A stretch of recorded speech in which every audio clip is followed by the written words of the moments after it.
Sa pagsisimula ng face-to-face classes sa bansa, isang panibagong hamon ang hinaharap ng ilang paaralan.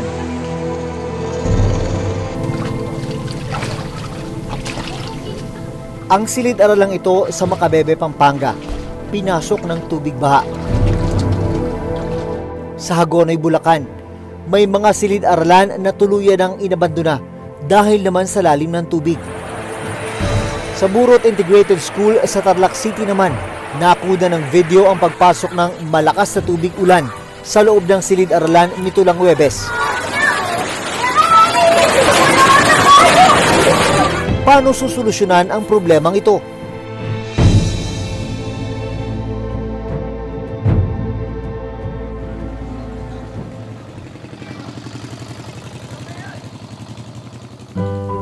Miyerkules ng umaga, maagang nag-aayos ng gamit ang grade 6 student na si Carla Lakap.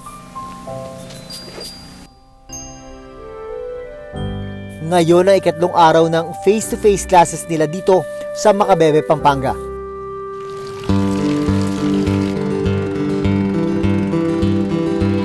Mula bahay, kasabay ni Carla na maglalakad ang kanyang mga pinsan.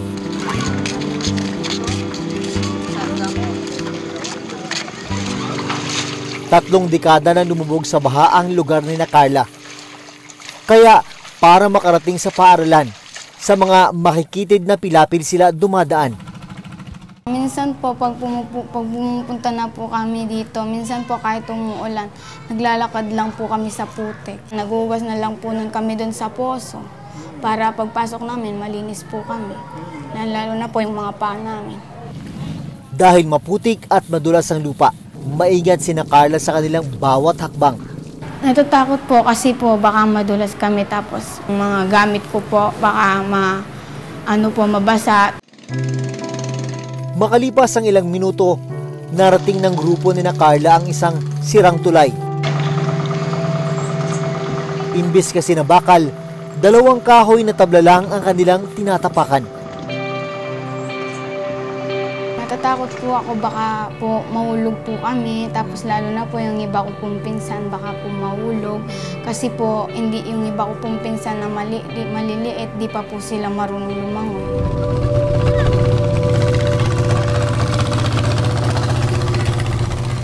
Ito yung bahagi na kinakatakot ng mga residente, hindi lang mga residente, mga estudyante, mga guro at iba pa na tumatawid dito. Ay, dito pag nagkamali ka,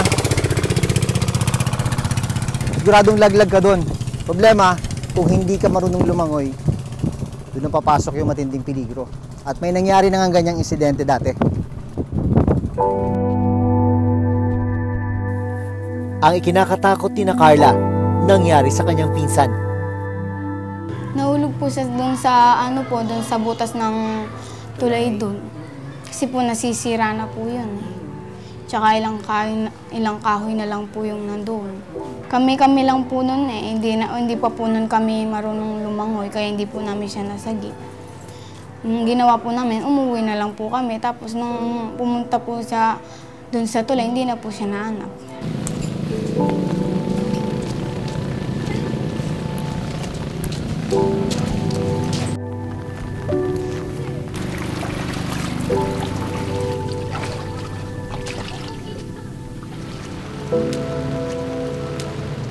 Ilang sandali pa, narating na ni Carla ang Dalan Baliti Elementary School.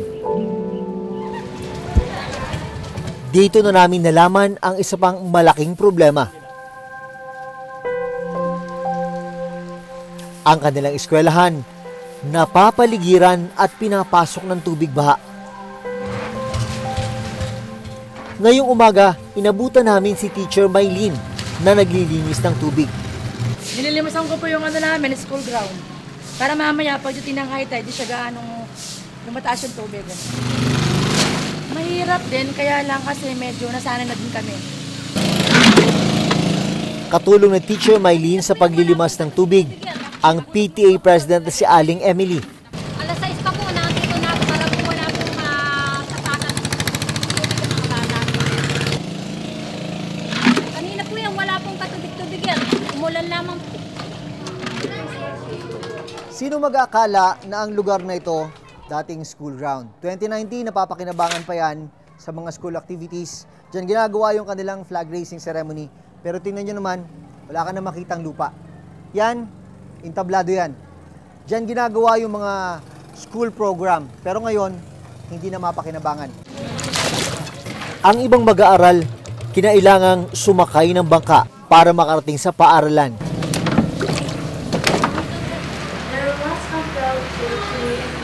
Pagpatak ng alas 7:30 ng umaga, nagsimula na ang klase ni Carla. Kumusta yung karanasan mo dito, lalo na pag ulan, lalo na pag may high tide? Ayos naman po, pero nahihirapan din po kami minsan kasi po nalulubog po kami dito. So ano yung mga kadalasang sakit na nakukuha nyo? Lalo na, di ba, pag maulan, tapos nalulubog ka sa tubig? Nangangati po yung mga paa namin kasi po nalulubog po kami. 8 ang silid-aralan sa Dalan Baliti Elementary School. Tuwing high tide at masama ang panahon, umaabot sa silid-aralan ang tubig baha, tulad na nangyari sa day 1 ng face-to-face classes noong nakaraang linggo. Isa sa pinasok ng tubig baha noon, ang classroom ni Teacher Maylene. Mababa kasi yung location ng lugar namin.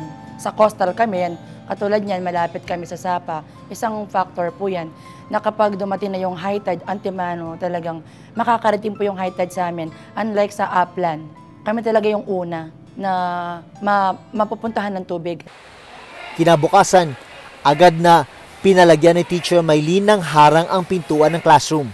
Kaya nilagyan po namin ng harang, tapos yung mga bitak sa loob, sa gilid especially, nilagyan po namin ng semento para kahit papaano hindi naman makapasok na yung tubig.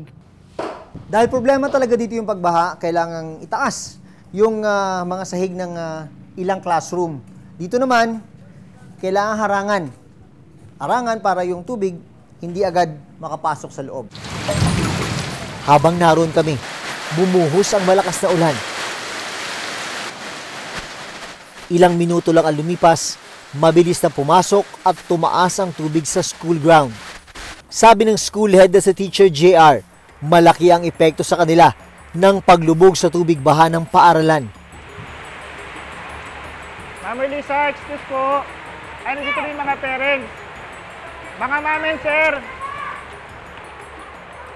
Kung mapapansin po ninyo, napakalakas na po ng ulan, ano? Po, hanggang mamaya po, kapag hindi pa rin po uminto yung paglakas ng ulan, tapos yung baha po natin, no, tumataas din po, magsususpend na po tayo ng klase. Dahil sa pagtaas ng tubig, ang klase na maghapon noon, half day na lang ngayon. Kasi pag ganun po yung sitwasyon, sir, mostly nagsususpend po kami ng klase. So napuputol yung pag-aaral ng mga bata. Minsan, sir, lalo pag sunod-sunod na yung walang pasok, doon na pumapasok yung tinatabad na sila. Makalipas ang 1 oras na ulan, umabot ang tubig baha sa pathway ng mga silid-aralan. Maya-maya pa, ilang magulang na ang dumating para sumundo sa mga bata. Kukuhanin ko lang po siya, ma'am, kasi pinapado po. Baka biglang mahulog sa ilog. Katulad niyan, mamaya po, malaki na yung tubig. Kaya hindi ko siya pwedeng pabayaan. Susunduin po yung mga bata. Sira po yung dahan, baka po madulas sila. Ayon kay Teacher JR, 2019 nang i-request nila sa dating administrasyon ng DepEd na mapataasan ang kanilang school building. Ang problema, naudot ang proyekto nang magsimula ang pandemya. Bago po ang pandemic, sir, nakapropose na po ito na bagong building, sir. So, na-soil test na po siya at okay yung lupa natin para pagtayuan. Kaya lang po, a week after po nung soil testing po, pumasok ang pandemic, sir. So, doon po naudlot. Kailan lang pong election natin. Nag-follow up po ako sa engineer's office ng DepEd. Ang sabi nga po sa akin, dahil bago ang administrasyon, so parang to follow or kailangan natin ulit i-follow up yung propose para po sa school namin. Habang naghihintay na mapondohan ng eskwelahan, kanya-kanya munang diskarte at sakripisyo ang mga guro.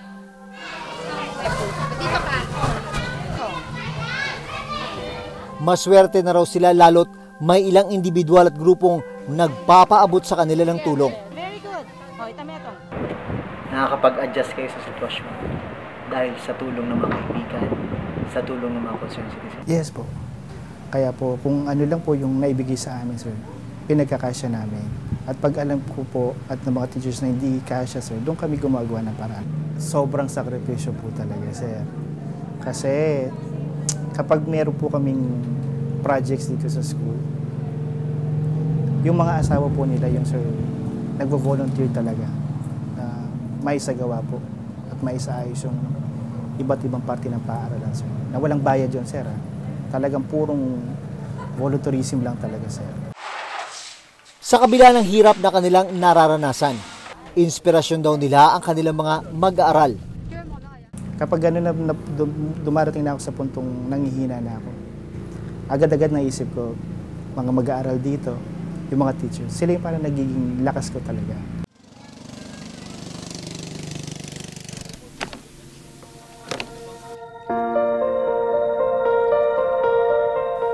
Dahil mataas na ang tubig nung tanghali, nagbangka na si Carla pauwi ng bahay. Hirap man, sabi ni Carla, patuloy siyang magtitiis para sa kanyang pangarap. Ano daw pangarap mo? Teacher po. Dito rin sa inyo? Dito po sa Dalan Baliti. Bakit gusto mo rito magturo din sa inyo kahit na ganyan ang sitwasyon? Opo, yun po yung gusto ko, yung makapagtapos po ako ng pag-aaral para matulungan ko po yung aking mga magulang.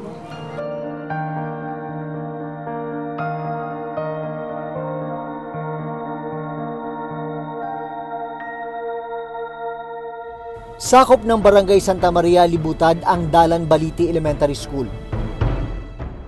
Sa land subsidence study ng National Economic Development Authority noong December 2020, tinukoy na ang pagiging malapit sa coastal area ang isa sa mga dahilan ng pagbaha sa Macabebe, Pampanga. Nagkaroon din daw ng pagtaas ng tubig sa dagat o sea level rise.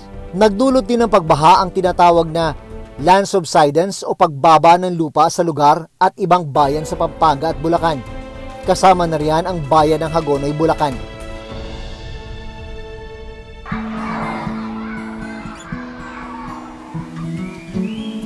Ang Hagonoy East Central School sa Bulacan, matagal na ring problema ang pagtaas ng tubig dahil sa high tide na pinalala pa ng pag-ulan.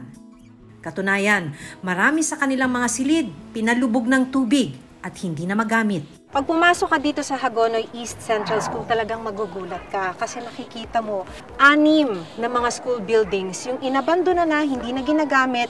Sana ay may 20 classrooms ito na nagagamit pa ng mga estudyante. Pero dahil hindi na nga nawawala yung tubig ba, hindi na magamit. Katunayan, ang sabi ng mga teacher dito, kung tayo lalakad sa bandang gitna ng tubig na to, aabot yung tubig hanggang sa bewang. Ang grade 4 teacher na si Teacher Rosalia Alfonso, halos 2 dekada nang nagtuturo sa paaralang ito. Kaya nasaksihan niya kung paano unti-unting lumubog ang kanilang eskwelahan. Siguro mga starting from 2010 or 12, ayan, tsaka lang siya nagkaganyan. Yung pagka yung high tide, talagang lumulubog. Tsaka maganda to talaga, dinadayo ng mga bata talaga to nung... Ito ang dating itsura ng kanilang paaralan. Wala pang tubig at napalilibutan pa ng mga halaman. Dati pag umuulan lang, saka nagkakatubig. Kahit na tapos na yung ulan, wala na, hindi na nawawala yung tubig. Tapos yun, yung nag-ano na yung high tide. Hindi na nawala yung high tide mula nun. Napakahirap. Dahil kulang sa classroom, ginawa na lang nila ng paraan para mapagkasya ang mga estudyante. Grade 1, grade 2, grade 3. Ay nag-AM yung kalahati, papalitan uli ng kalahati sa Mag-shifting na po kayo kasi kung di kayo mag-shifting, kakasakit po mga bata. Pag pinagamit po namin yan, nakalusong po.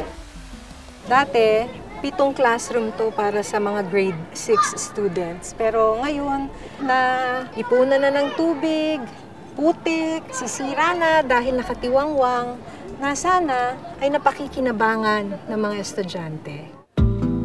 Ang ilang silid, unti-unti na ring pinapasok ng tubig. Ngayong umaga, naabutan naming naglilimas ng tubig si Teacher Maylene sa loob ng kanilang classroom. Dahil po sa high tide, kaya pinapasok yung aming classroom. So may klase po ngayon kaya kailangang linisin para lang po hindi madulas yung bata. Kung ang pasok po namin is 7 a.m., mas agaan mo po 7 a.m.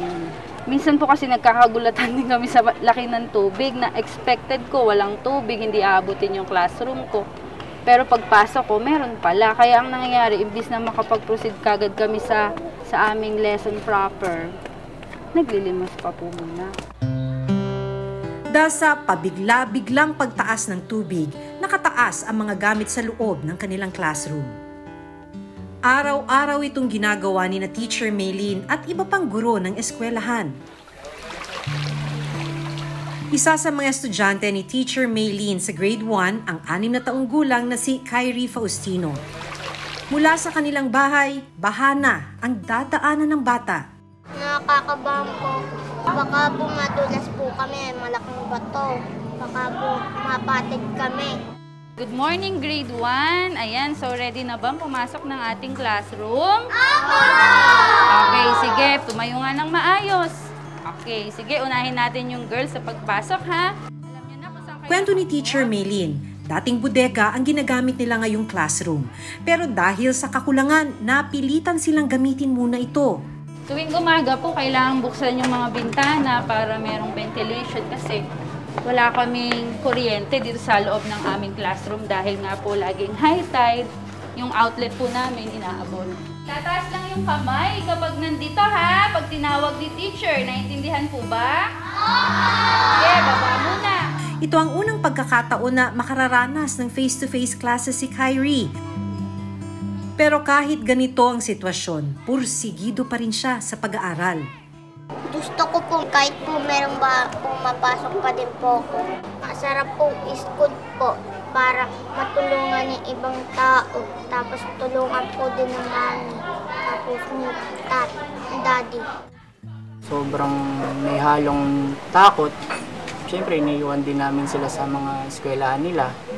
Hindi namin alam kung ano po yung nangyayari sa loob ng school. Yung iba-ibang sakit, halimbawa yung dengue, yung mga leptospirosis na yan. Sa hirap po ngayon ng buhay, ang hirap kumita ng pera tapos magkakasakit pa. Susunod, pasado alas 8 ng umaga nang magsimula ang klase ni na Teacher Maylene.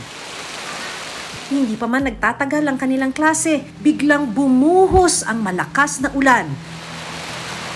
Unti-unting pinapasok ng tubig ang classroom ni na Teacher Maylene.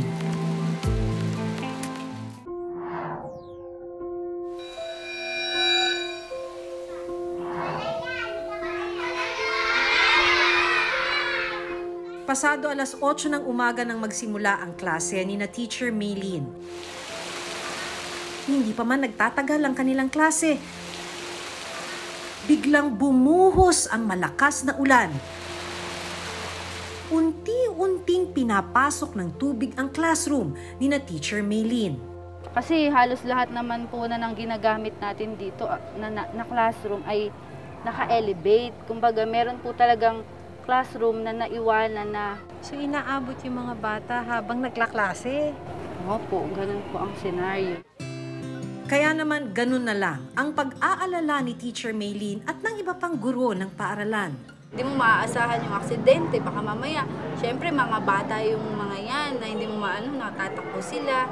Imbis na maging malaya sila, na-express yung sarili nila na bata ako, gusto kong tumakbo dito, maglakad dito. Hindi nila maranasan dito sa aming school. Gumagastos ka na ba ng sarili mong pera, ma'am? Dagdag, para lang mapunan yung mga pagkukulang dito, lalo't binabaha.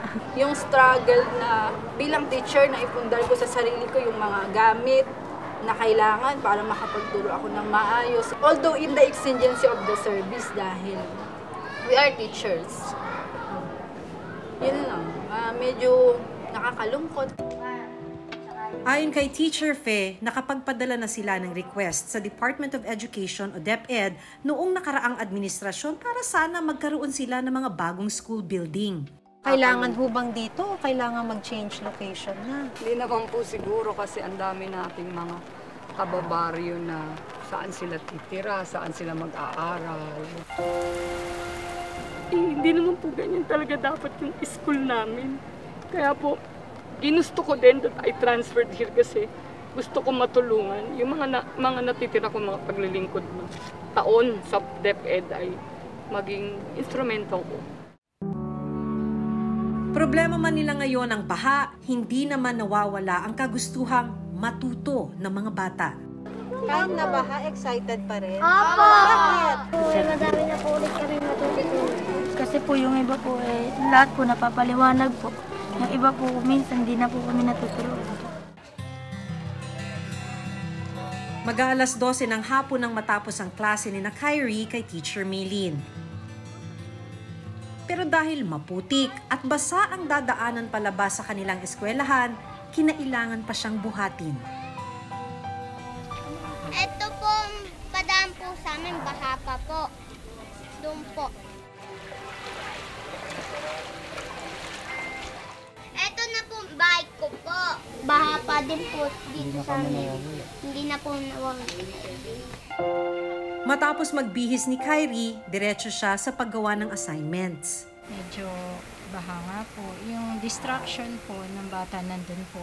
Kaya ginagawa ko po, pagdating niya po galing school, tinuturuan ko pa rin po siya. Nakakalungkot talaga kung iisipin namin. Bilang magulang, syempre gusto mo ibigay yung best sa anak mo. Maayos yung kanilang dadaanan, maayos yung kanilang papasukan sa kanilang room, nagagawa ng gobyerno na talaga para sa school. Wala akong kaba na anong mangyari sa aming anak.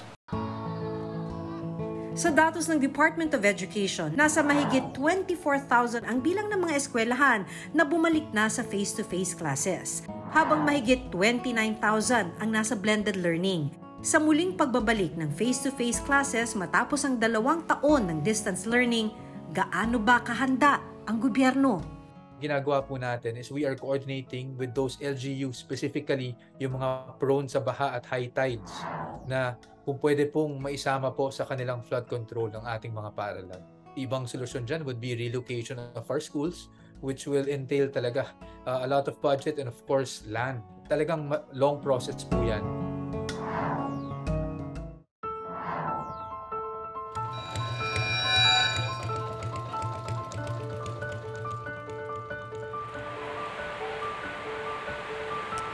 Hindi alintana ng mga guro at estudyante ang aming nakilala ang problemang hinaharap nila. Pero hiling nila, tulungan silang makaahon para sa mas maayos at ligtas na pag-aaral. Kung ikay may gustong hilingin sa pamahalaan natin, ano yun? Yung mapayos po yung school namin para hindi na po siya mabaha. Ganun po, tapos hindi na po kami mahirapan. Hanggang kailan ho kakayanin po? Mga teachers natin, they are so passionate in teaching, they're committed and dedicated in spite of this flood. Kaya pag may pumunta po dito, sabi ko, sana matulungan kami. Paano ba maiaangat yung kalidad ng edukasyon sa Hagonoy kung ganito kami? Our battle cry is the quality of education in DepEd, and yet we have a situation like this. Hanggang sa susunod na linggo, ako si Maki Pulido. Ako si Jun Veneracion at ito ang Reporter's Notebook.